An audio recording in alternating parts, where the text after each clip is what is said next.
বটি কাঠি ছাড়া আজকে কিন্তু একটা কৌটোর সাহায্যে, মাত্র একটা কৌটোর সাহায্যে আমি কিন্তু মাছ কেটে দেখাবো বন্ধুরা। ঝাঁটা বাজার থেকে কিনে নিয়ে আসার পরে ঝাঁটার সাথে এই কাজটি করুন, অবাক হয়ে যাবেন, সাথে চমকে যাবেন বন্ধুরা। গ্যাস সিলিন্ডার নতুন লাগানোর সাথে সাথে এমন একটি কাজ তোমাদেরকে বলবো, সেই কাজটা করলে তাহলে কিন্তু গ্যাস অনেক দিন তোমাদের চলবে, 2 মাসের জায়গায় 3 মাস চালাবে, আর বুঝতে পারবে যে গ্যাস কতটা আছে বন্ধুরা। অনেক দারুণ দারুণ টিপস হারপিক দিয়ে আজকে এমন একটা লিকুইড বানিয়ে তোমাদের দেখাবো, দেখলে চমকে যাবে। ছুরি বটি কাঠি ছাড়া মাছ কাটার এমন ট্রিক্স তোমরা দেখলে কিন্তু অবাক হয়ে যাবে। ঝাঁটাকে কিনে আনার পরে পরেই কিন্তু ঝাঁটাটাকে আগুনে দিতে হবে, আগুনে দিলেই কিন্তু চমকে যাবে তোমাদের জীবনটা। হেই গাইস, আসসালামু আলাইকুম, কেমন আছেন সবাই? আশা করি আল্লাহর রহমতে সবাই ভালো আছেন, আমিও অনেক বেশি ভালো আছি। চলে এসেছি আজকে আবার টিপস নিয়ে। দেখো, বাজার থেকে ঝাঁটা কিনে নিয়ে আসার পরেই কিন্তু এই কাজটা করতে হবে। সে কী কাজ সেটা তোমাদের সাথে অবশ্যই শেয়ার করব। প্রথমে এই প্লাস্টিকটাকে খুলবে না বন্ধুরা, প্লাস্টিকটা এই অবস্থাতেই কিন্তু কাজটা করতে হবে।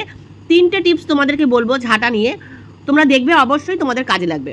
তো ঝাঁটা বাজার থেকে আনার সাথে সাথে ঝাঁটার এই প্লাস্টিকটাকে না ফেলে এই প্লাস্টিক সহ একটা বেলন দিয়ে ভালো করে এরকম বাড়ি মারবে বন্ধুরা। এইভাবে বাড়ি মারলে কি হবে, ঝাঁটার যত ফুল আছে, মানে ঝাঁটার ভিতরে যত নোংরাগুলো থাকে, এই নোংরাগুলো কিন্তু খুব সহজে বেরিয়ে যাবে, আর ঘর পুরো বাড়ি নোংরা হবে না। প্লাস্টিকের মধ্যে যতটুকু নোংরা থাকবে তোমরা চাইলে এই নোংরাটাকে বাইরেও ফেলে দিতে পারো। এবার কিন্তু আর একটা সমস্যা ঝাঁটায়, তোমরা এটা সবাই ফেস করো, আমিও ফেস করি, সবাই ফেস করো। তো এই সমস্যার সমাধান কিন্তু আমি তোমাদের কাছে নিয়ে এসেছি। দেখো, ঝাঁটার মধ্যে আগে এই যে বড় সাইজের টেপগুলো হয় না বন্ধুরা, এই টেপগুলো ভালো করে র্যাপ করো, সুন্দর করে র্যাপ করবে। দেখো আমি খুব সুন্দর করে র্যাপ করেছি। আঠা থাকার কারণে ঝাঁটার এই মাথাটা কিন্তু একদম সেটে রয়েছে। আর এটা সাটিয়ে রাখার কারণ হলো বন্ধুরা, ঝাড় দিতে দিতে আমাদের এই ঝাঁটার ডান্টিগুলো সব সময় ভেঙে ভেঙে পড়ে যায়। তো এই সেলুটেপ লাগিয়ে দিলে কিন্তু মাথাটা শক্ত হয়ে যাবে আর পড়বে না। আর এর থেকেও বেশি শক্ত করার জন্য কি করতে হবে, ঝাঁটাটাকে নিয়ে আগুনের উপরে রেখে দিতে হবে। ঝাঁটা আগুনের উপরে রাখলেই কিন্তু সংসারে অনেক খরচা বেঁচে যাবে, কারণ এই টেপটা শক্ত হয়ে যাবে আর ঝাঁটা ভাঙবে না, বছরকে বছর ইউজ করতে পারবে। ঝাঁটা আনার সাথে সাথে কিন্তু এই কাজটা করবে বন্ধুরা। যে প্রবলেমটা তোমাদেরকে বললাম, এই প্রবলেমটা আর দ্বিতীয়বার ফেস করতে হবে না। ঝাঁটা অনেক দিন লাস্টিং করবে আর অনেক দিন ভালো থাকবে। তো দেখো বন্ধুরা, আমাদের চটজলদি রান্না করার সময় এই টিপসটা কিন্তু খুবই জরুরি। এই ননস্টিকি কড়াইগুলো যখন আমরা ইন্ডাকশানে রান্না করি, তো ননস্টিকি কড়াইগুলোর মধ্যে একটা ফুটো থাকে, সেই ফুটোটা দিয়ে কিন্তু গ্যাসেরটা বেরিয়ে যায়, মানে রান্নার হাওয়া বেরিয়ে যায়। তো স্টিমটা যে করার সময় যে হাওয়াটা বেরোয়, সেই হাওয়াটাই কিন্তু বেরোয়। তো সেই হাওয়াটা বন্ধ করার একটা উপায় তোমাদের সাথে শেয়ার করছি। একটা ছোট্ট লবঙ্গ নিয়ে নেবে, আর নেওয়ার সাথে সাথে সেই লবঙ্গটাকে এরকম ঢাকনাটা খুলে লবঙ্গটা ওর মধ্যে পরিয়ে দেবে। লবঙ্গ পরিয়ে দেওয়ার সাথে সাথেই কিন্তু বন্ধুরা তোমাদের ঘন্টার কাজ মিনিটে হয়ে যাবে। হ্যাঁ, স্টিমটা বেরোবে না, আর তাড়াতাড়ি তরকারিটা জাল হয়ে যাবে, আর তরকারিটা খেতেও কিন্তু দারুণ হবে বন্ধুরা। আমি তো মাছ আপু হয়ে গেছি, মাছ টিপস শেয়ার করি বলে সবাই আমাকে মাছের টিপস বলো। তো আমার এত ভালো লাগে তোমাদের এই সুন্দর সুন্দর কমেন্টগুলো পড়তে, কারণ তোমরা অবশ্যই পুরোটা দেখো, তার জন্যই কিন্তু এত সুন্দর সুন্দর কমেন্ট করতে পারো। তো এতটা ভালোবাসা পাওয়ার কিন্তু আশা আমি কখনোই করিনি, তোমরা যে আমাকে এত ভালোবাসবে আমি ভাবতেও পারিনি। তো যাই হোক, দেখো বন্ধুরা, তোমাদের সাথে আর একটা নতুন ট্রিক শেয়ার করি। এটা কিন্তু খুব কার্যকরী টিপস, তোমরা দেখলে অবাকই হবে বলতে পারো। প্রথমেই মাছগুলো যখনই আনবে, ছোট মাছ, এই ঝামেলার মাছগুলোকে প্রথমে জলে ভিজিয়ে রাখবে, তাহলে মাছের আঁশগুলো নরম হয়ে যাবে। আর তারপরে কাঁচি দিয়ে ডান্ডা পাকনা সব কেটে তারপরে কি করবে, একটা কৌটোর মধ্যে মাছগুলোকে ভরে আর এই কসবাইট, যে তারের কসবাইটগুলো হয়, সেগুলো ঢুকিয়ে দেবে বন্ধুরা। দেখো অটোমেটিক নিজে নিজেই এই মাছের আঁশ ছাড়িয়ে যাচ্ছে। দেখো কত সুন্দর, তোমাদের লাইভ দেখাচ্ছি। প্রত্যেকটা আঁশ কিন্তু এইভাবে ঝাঁকানাকা করলেই ছাড়ানো হয়ে যাবে বন্ধুরা। আমি কিন্তু ভালোভাবে তোমাদের জুম করে দেখাচ্ছি কতটা আঁশ এই কৌটোর মধ্যে রয়েছে বন্ধুরা। দেখো, যদি আমি না করতাম তাহলে তোমাদেরকে শেয়ারই করতে পারতাম না। একটা অবাক করা টিপস, অনেক সুন্দর। এবার তোমাদেরকে মাছগুলো সুন্দর করে ধুয়ে এনে দেখাই। দেখো মাছগুলো কিন্তু ধোয়া হয়ে গেছে, আর তোমাদেরকে দেখাচ্ছি দেখো কত সুন্দর মাছ কাটা হয়েছে। এবার যে টিপসটা তোমাদের সাথে শেয়ার করবো বন্ধুরা, রোজ রোজ বাসন মাজার ঝামেলার থেকে তোমরা মুক্তি পাবে। কিভাবে পাবে, এই যে দেখো, প্রত্যেক দিন আমরা বাসন মাজি, তো আর বাসন মাজার পরে কি করি, দুপুরে হোক রাতে হোক যখনই হোক মাজি, মেজে কি করি, এরকম শুয়ে পড়ি। আর এর উপরে কি হয়, ইঁদুর আরশোলা টিকটিকির উৎপাত হয় রাত্রেবেলায় ঘুমাবার সময়। তারপরে আবার সকালে ঘুম থেকে উঠে সে বাসন মাজতে হয়। তো যখনই বাসন মাজবে, ঠিক এরকম একটা গামছা বা পুরনো নাইটি বা পুরনো বালিশের ওয়ার বা পুরনো টাওয়াল, ঘরে পুরনো কিছু থাকলে এভাবে ঢেকে দিও বন্ধুরা, তোমাদের কাজটা অনেক কম হবে, ঘন্টার কাজ মিনিটে হবে। এবার তোমাদের সাথে শেয়ার করি গ্যাস কিভাবে বাঁচাবে। হ্যাঁ, গ্যাস কিভাবে বাঁচাবে সেই টিপসটা। তো দেখো, গ্যাস যেই দিনকে লাগাবে সেই দিনকেই একটা চক দিয়ে এইভাবে ডেটটা লিখে রাখবে। আমি 6/6 মানে 6 জুন আমি এই গ্যাসটাকে লাগিয়েছি। এবার তোমাদের সাথে আজকে আমি শেয়ার করলাম এই গ্যাসটা আজকে আমি লাগিয়েছি। এবার এই গ্যাসটা কতদিন যায় সেটা আমি দেখব, যেহেতু তোমাদের সাথে ইউটিউবে শেয়ার করেছি আমার মনে থাকবে, আর ডেট লেখার কারণে আমি জানতে পারবো। তো গ্যাস শেষ হবার ঠিক 2 দিন 3 দিন আগে আমরা বুক করতে পারবো। আমাদের একটা আন্দাজ আছে যে 2 মাস যায় কি 2.5 মাস যায়। যখনই দেখবে যে 2 মাস চলে গেছে তখনই কিন্তু গ্যাসটা বুক করে দেবে, তাহলে গ্যাস শেষ হয়ে গেলে অসুবিধা হবে না। আর তারপরে আমরা জানতে পারবো যে কোন মাসে আমরা গ্যাস নিয়েছিলাম, তাহলেই আমরা বুঝতে পারবো যে এই মাসের গ্যাসটা কতদিন গেছে। তো এই টিপসটা তোমাদের কেমন লাগলো, আর তোমরা কারা কারা আমার মতন এরকম করে থাকো অবশ্যই বলবে। অবশ্যই ডেট লিখবে, সাথে মাস লিখবে, তাহলে কিন্তু তোমাদের অনেক উপকার হবে। আর বন্ধুরা, গ্যাস আসার সাথে সাথে তোমরা আর একটা টিপস করবে যে গ্যাস সবসময় একটা ভেজা কাপড় দিয়ে মুছে নেবে, তাহলে দেখতে পারবে যে কতটা গ্যাস এর মতন মানে এর মধ্যে ভরা আছে। ভেজা কাপড় দিয়ে মোছার পরে আমি একদিন তোমাদেরকে এই টিপসটা শেয়ার করবো।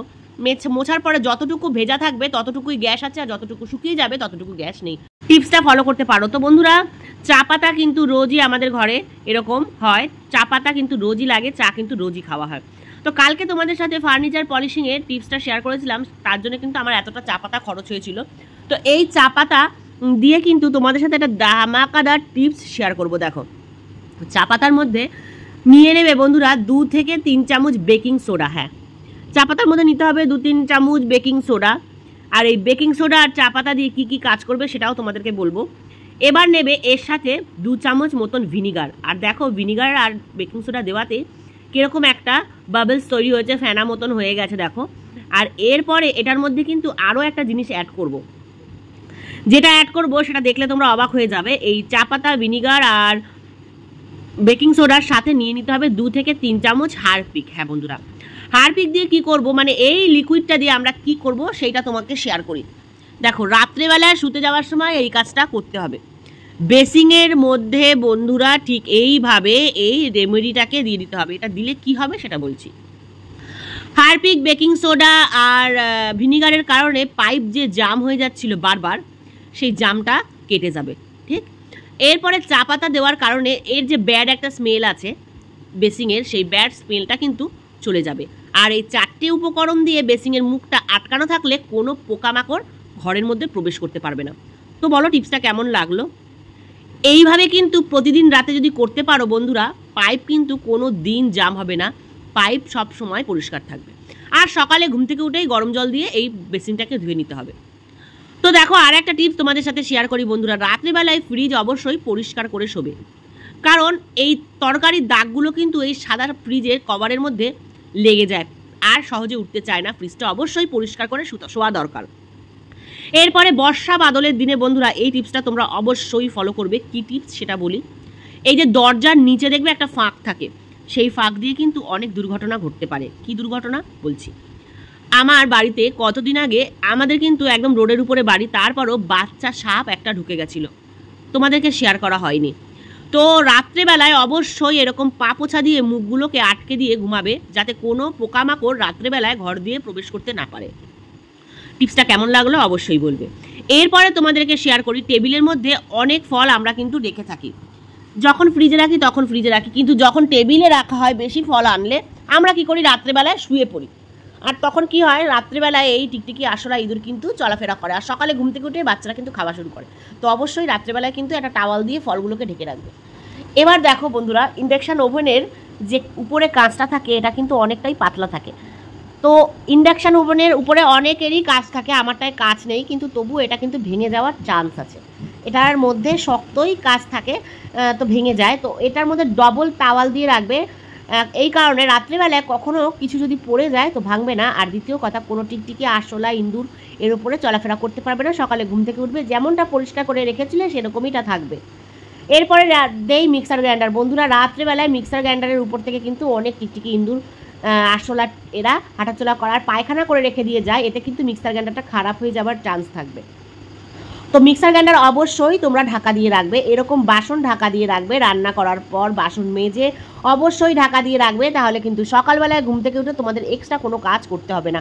টিকটিকির গু, আরশোলার গু, ইঁদুরের গু থেকে কিন্তু বাসনগুলো বেঁচে থাকবে, ডবল কাজ করতে হবে না, ঘন্টার কাজ মিনিটে হবে, তোমাদের পরিশ্রম কম হবে, তোমাদের পরিশ্রম হবে না, তোমরা নিজেদেরকে একটু টাইম দিতে পারবে। আর অবশ্যই বন্ধুরা এই কাজটা করবে, তোমাদেরকে বারবার বলি, রাত্রিবেলায় শোয়ার সময় কিন্তু স্কচ ব্রাইট, ভিম বার দিয়ে যে আমরা বাসন মাজি, সেই স্কচ ব্রাইটগুলো অবশ্যই ধুয়ে পরিষ্কার করে রাখবে বন্ধুরা, না হলে কিন্তু ব্যাকটেরিয়া জমানোর চান্স থাকে। তারপরে এই যে জলের বোতল, আমরা সারা দিন ঘুরতে ফিরতে পানি খেতে থাকি, তো পানির বোতলগুলো কিন্তু আমরা কি করি, অর্ধেক অর্ধেক খাই আর অর্ধেক অর্ধেক রেখে দিই। তো এর কারণে কি হয়, বোতলের যে নিচের অংশটা থাকে তাতে কিন্তু আয়রনগুলো জমা হয়ে থাকে, কালো আবরণ পড়ে যায়। তো এই কারণে যখনই পানি খাবে প্রথমেই বোতলটাকে পানি যা অবশিষ্ট থাকবে ফেলে বোতলটা উল্টে রাখবে, আর তারপরে রাত্রেবেলায় কিন্তু ভালো করে ধুয়ে উল্টে এভাবে রেখে দেবে, তাহলে কিন্তু বোতলের নিচে একদম আয়রন পড়বে না। আমরা এই ভুলগুলো প্রতিদিন করতে থাকি, বোতল কিন্তু আমাদের কদিন পরপরই ধুতে হয়। তো এই টিপসটা ফলো করলে আশা করি তোমাদের বোতল বারবার ধুতে হবে না। তো টিপসটা কেমন লাগলো, টিপসগুলো কেমন লাগলো অবশ্যই জানাবে, কোন টিপসটা তোমাদের বেশি কাজে লাগবে সেটাও অবশ্যই জানাবে। রান্না করার পরে গ্যাস অবশ্যই রাত্রিবেলায় পরিষ্কার করে রাখবেন, গ্যাস কখনোই নোংরা রেখে শোয়া উচিত না, এতে কিন্তু ঘরে আয় উন্নতি কমে যায়। তো বন্ধুরা আয় উন্নতি কমে যাওয়ার কারণে কিন্তু আমরা সংসারে বাঁচাতে পারি না, তো গ্যাস অবশ্যই পরিষ্কার করে শোবেন। আর রাত্রিবেলায় আর একটা টিপস তোমাদের শেয়ার করি, কখনোই এঁটো কাটা রেখে ঘুমোবে না বন্ধুরা, এঁটো কাটা রেখে ঘুমালে কি হয় তোমাদেরকে বলি, রোজি বরকত কমে যায়। বন্ধুরা যাদের বাড়িতে কাজের মাসি আছে, কাজের মাসি কাজ করে, তাদের জন্য আর একটা টিপস, রাত্রিবেলায় যখনই বাসন গামলায় স্টোর করবে মাজার জন্য মাসির, যাতে সকালে এসে মাজতে পারে, তোমরা তো স্টোর করবে অবশ্যই, কিন্তু তার আগে একটা কাজ করবে, অবশ্যই এঁঠোগুলোকে ধুয়ে বাসনগুলোকে স্টোর করবে। এঁঠো কিন্তু কখনোই এঁঠো বাসন রাত্রেবেলায় রাখবে না, এতে কিন্তু আমাদের সংসারের অনেক বড় ক্ষতি হয়ে যায়। সবসময় এঁঠো বাসন পানি দিয়ে ধুয়ে এমনি বাটিতে রেখে দেবে, তাতে কি হবে, সকালবেলা মাসি আসলে বাসনগুলোকে মেজে নিতে পারবে, এঁঠোটাও থাকবে না, আর তোমাদের ঘরে কিন্তু এইরকম বাস্তু দোষ লাগবে না। অবশ্যই রাত্রেবেলায় এঁঠোটাকে ধুয়ে গামলার মধ্যে বাসন রাখা উচিত, এটা কিন্তু হিন্দু বলো মুসলিম বলো প্রত্যেকটা ধর্মেই কিন্তু এটা আছে। তো আমি মনে করি যে আমার পরিষ্কার, আমার পরিচ্ছন্নতা আমার কাছে। তোমাদের যদি এই টিপসগুলো ভালো লাগে অবশ্যই লাইক কমেন্ট করে পাশে থাকবে। ভিডিওটা দেখতে দেখতে যারা এখনো পর্যন্ত আমার সাথে রয়ে গেছো, কমেন্ট করতে ভুলে গেছো বা একটা লাইক করতে ভুলে গেছো, তো একটা লাইক কমেন্ট প্লিজ করে দিও। অনেক ভালোবাসা, বিদায় নিলাম, আল্লাহ হাফিজ।